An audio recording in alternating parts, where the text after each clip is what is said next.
Martin Darling, I'm 72. Peter McParland, 74. Terry Hanaway, and I'm 77. My name is Felix Mallon. Do you want my address? No. No. An age. I was born in 1944. Seamus King, 77. My name is Seamus Malone, I'm 69. Born in the townland of Annatlough. Lived there all my life. In a small farming community. My father would have been in ill health from a young age, and myself and the brother stepped in and done what had to be done. Milked cows by hand. We're up at 5:30 in the morning and carried on, went to the day's work after it. In my life, basically, I'd been in business up at 6 o'clock in the morning away, and to be honest, didn't really know anybody in the community. And from my point of view, the difference is I'm now regarded, I'm sure you'll all agree, as a member of the community. Well, I live on my own. I lost my wife 12 years ago, and that's a bad blow to you know. But I go to walk on a Monday, Yarden of a Tuesday, Men's Shed of a Wednesday, up to my brother on the dock, and then and bowls. I'm playing bowls at night. I play indoor bowls and outdoor bowls. And then if it's Thursday, we go on the bike. But 12 or 14 of us go on the bike. And then we have Yarden of a Friday. And what's it like being single when you're over? Well, you can do nothing about it. You just get on with life, and that's it. Okay. And do all them things, and don't be sitting in the house. Advise that, anyway. Okay. Life is what you make it yourself. You know, there's good and bad, and I think you live life as good as you can yourself, and if you can't do good, you don't do harm. John McElroy, who was our first chairman, approached me about this men's shed. I'd never heard about it, knew nothing about it, and he says, listen, we'd like to get this started, going.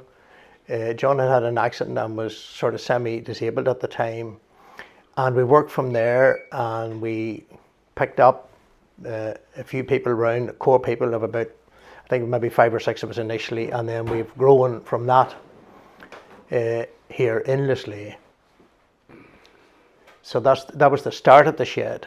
The one thing I always say about it, and I've mentioned to other people, is there was a gentleman came along probably about 6 months into our shed life. His children had encouraged him to come, and he came and he joined us. And John and I met with 2 of his daughters maybe a year later, and their comment was, Daddy is a changed man since he joined you.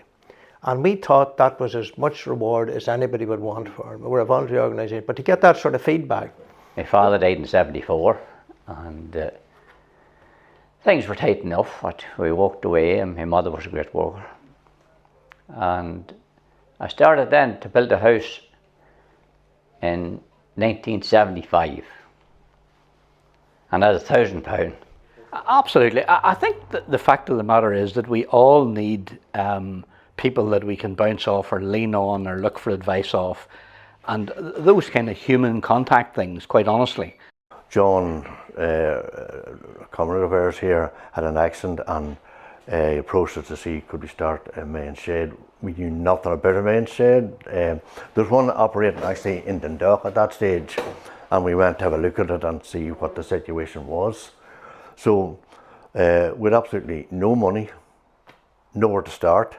So we got, with a bit of permission, we got part of a shed down at the local community, and we converted it into a workshop and social area. Unfortunately, the workshop and social area was in the one section which could be dusty when you're making tea and what have you. But there was a great effort from all the people. I was vice chair for a number of years, and we got the shed up and running, and then COVID kicked in. At that stage the numbers started to increase, and we built it up to, I suppose, at maybe 12, 14 at that stage.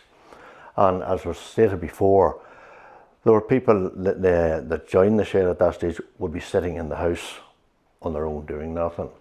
So it was a great outlet, and you know, we used to have a great banter, played some games.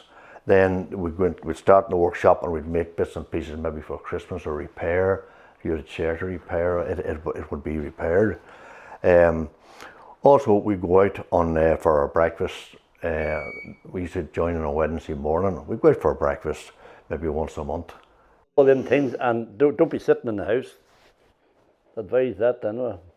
Okay. And Because nobody, I live out in the country, nobody cares. Well, I have a son lives in Belfast, another son lives around the corner from me, and I have 4 grandchildren. But I'm on my own, and that's it, and it's up to yourself to get out. And I retired in 2016, and the men's shed started then, and I was one of the founder members, the same as Seamus and Terry and the Seamus that's going. And it was one of the better things in life. It has left, there's somewhere to go, there's a bit of crack, and as the previous men said, you need a hard hide for it, because you can stand up then. You know, where before I wouldn't have talked to anybody about how I was feeling or something like that. There's always somebody that'll come to you and say, well, how are you, you know, or you'll go to somebody and say, well, how are you today, like, and you can talk to them and then you can see a change, you know. Is that it? Over? that's it. I'm sweating there, I'm glad it's over. Unless it's something you want to say. No, there's not. It's just if you're left on your own, like I was, get out and go to all the things you can. Don't be sitting in the house. Get off the mobile phone and listen to the people that are telling you what the reality of life is.